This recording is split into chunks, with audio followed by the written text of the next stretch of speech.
Your first motorcycle is going to be the one you remember very well, regardless of if you end up loving it or hating it. And the natural temptation for most people is to get a new motorcycle as their first. Hi, my name is Michael. I strive to provide educational, entertaining, and informative content here on YouTube. And today I'm going to tell you why I think that's a bad idea and provide what is, in my opinion, a much better solution that will save you time, money, and allow you to make better memories and build your skills as a new rider. So before I tell you what I think you should do, I want to go over exactly why I think getting a new motorcycle is a bad choice for your first bike. For starters, the biggest reason is cost, but not necessarily in the way you may think. Nobody here would be surprised to learn that new motorcycles will cost you more, but you may have not considered the extra hidden costs beyond the MSRP, and I'm not just talking about freight fee and tax. Well, I am, but not directly.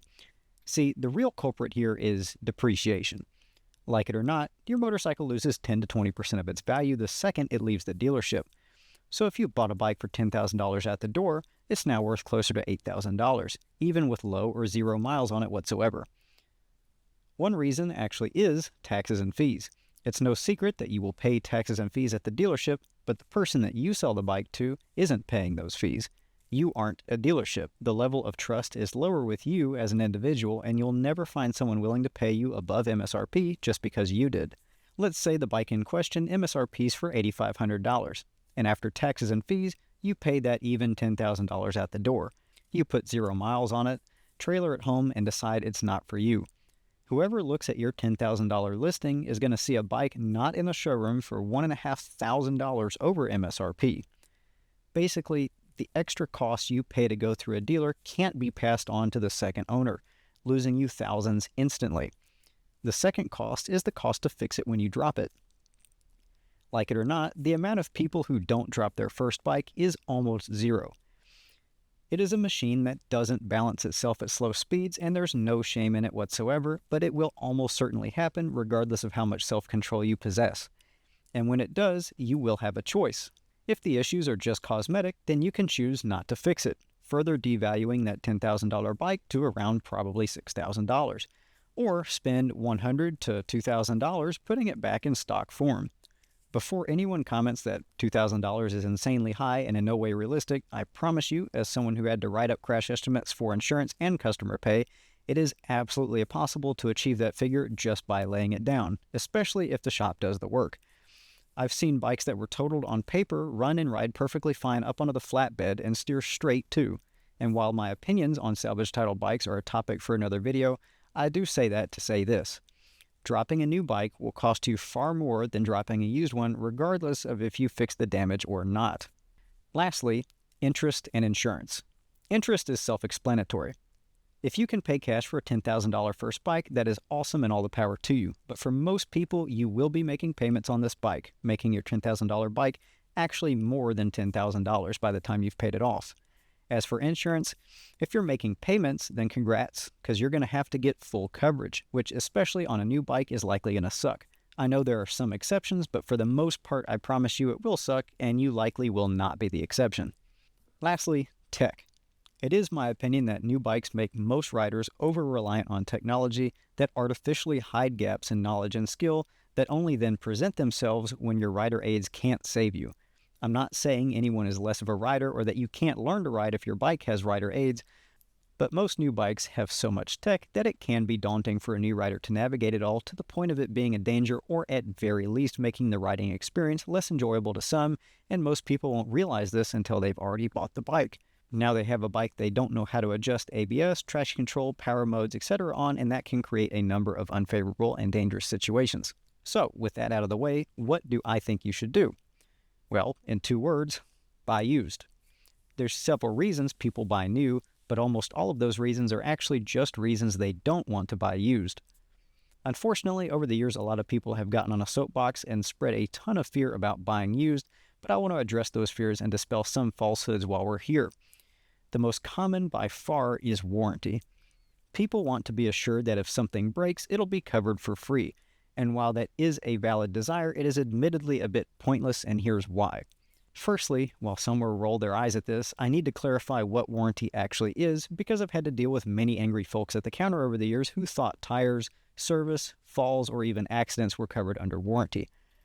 Warranty is solely there to cover manufacturer defects. It does not cover regular service like oil changes, etc. It does not cover tires, brakes, or any other wear item unless there is a defect in that item. It does not cover you dropping it, and it certainly doesn't cover you if you get into an accident. This is also a finite thing that will either run out on its own or you can void rather easily. Some manufacturers differ, but if you modify the bike and a fault appears in a related system or operation connected to that part, it will almost always void the warranty of that part. If you put a muffler on it and your front rim breaks in half, it'll probably still be covered. But if you put a slip-on muffler on it and the motor blows up, it may not be covered. Heavily depending on the manufacturer, of course.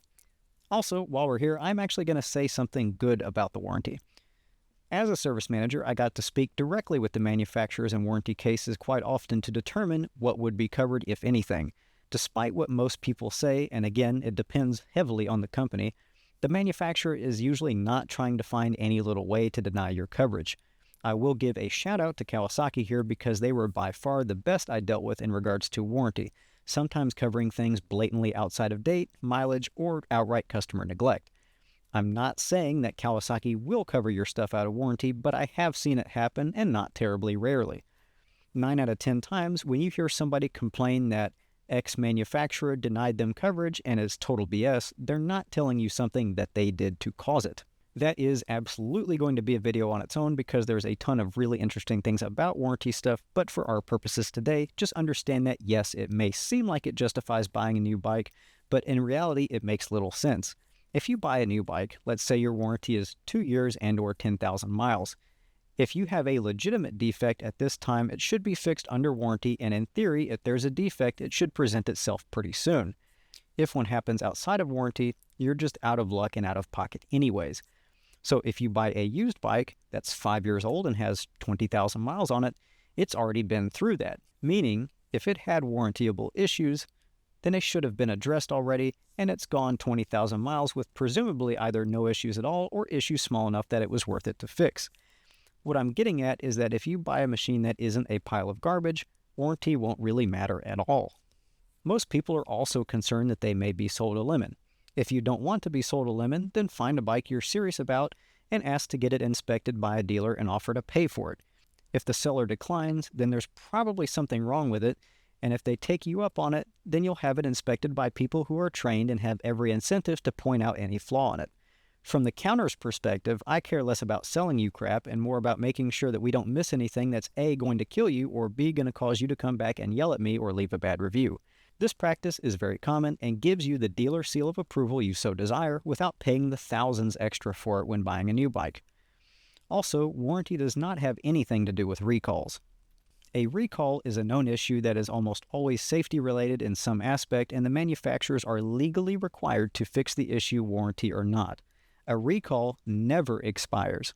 If you bought a ZX6R under the main bearing recall here earlier this year and took it into a Kawasaki dealership in 100 years, they are still legally obligated to fix it. So rest assured that major issues are still somewhat likely to be fixed for free, as unlike in the car world, a larger amount of defects can cause safety issues on a motorcycle and therefore have a greater likelihood of becoming recalls.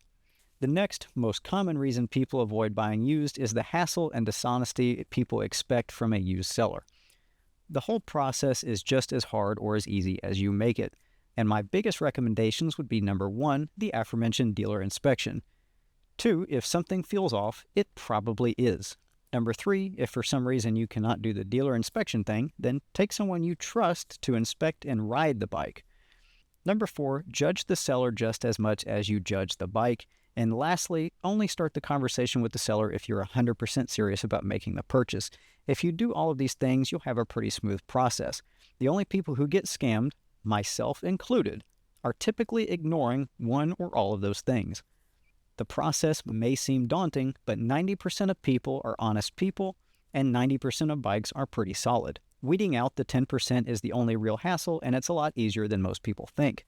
For the last part, I want to summarize all of this and put a legitimate, real-world scenario to what I've said with legitimate pricing. Let's say you want a sport bike style bike as your first bike. You likely land on the 2026 Kawasaki Ninja 650 ABS, which currently MSRPs at $7,999 at the time of writing this. plus my state's 7% sales tax, and you're at $8,560 plus fees. Let's be super generous and say that you're out the door for $9,000 exactly after everything. This is not including your gear or insurance or anything else whatsoever, just the cost of the bike itself. This is also generously assuming that you are paying cash and not a loan, so it won't be more than $9,000. I went on Marketplace, and the literal first result for Ninja 650 was this mint condition 2013 Ninja 650 ABS with only 23,000 miles and no issues. You also get a nice exhaust on it with stock exhaust included, a light battery with a lithium-ion charger, frame sliders, which is perfect for a new rider who will likely drop the bike at low speed, heated seat and grips, and they're willing to sell some gear for a low price. Since I don't know what low price entails, I'm just going to ignore it and not include it in this, as the gear may not even fit you anyways, and that is far more important than it being cheap or even free. So if you bought this used bike instead, you would have a presumably well taken care of specimen of the same model with accessories you will likely get anyways for $4,700 if you paid full asking price. Now you have $4,300 left. So let's go get you some good gear for $1,200. Now you have $3,100 left to put towards insurance, maintenance, or to replace damaged parts if you drop it. Sure, this is one example, but the theme holds pretty true regardless. I took care to try and be very fair and pick a bike that I knew I could find used pretty easily and was the same model, just older, so it's a more fair comparison. And those 650s are very bulletproof. I know someone is going to complain about 23,000 miles, but really 23,000 miles is not that high of mileage, and again, you have $3,100 left after gear to fix things if you need in the future. This video is not to bash dealerships or to judge anyone for buying new, but to illustrate that a majority of people have been misled into thinking that buying used is a suicide mission and makes no sense, when in reality there's really not many good reasons to buy a new motorcycle, and if I can save at least one person from that bit of regret and a bit of debt, then I've succeeded. It is very difficult to cover every aspect of newer used motorcycles in one video, and full disclosure, I absolutely did not. There's plenty of things that I did not get to mention, but I did try to make sure and cover the key points. And if you couldn't tell, the largest part of this whole thing is cost, specifically bang for buck. This is all just my opinion as someone who's been around this stuff, but I do not expect anyone to make a multi-$1,000 purchase based solely on my opinion.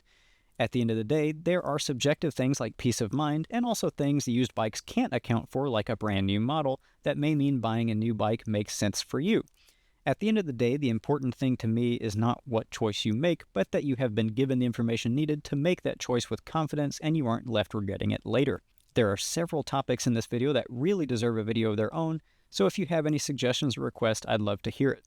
If you made it this far, a like and a subscription help everyone involved. It pushes my video to more people, and that not only helps me grow as a channel, but will show you more videos like this and push this video to others who may need it. It's all completely free, but very appreciated. Thank you all for watching, rubber side down, and I will see you next time.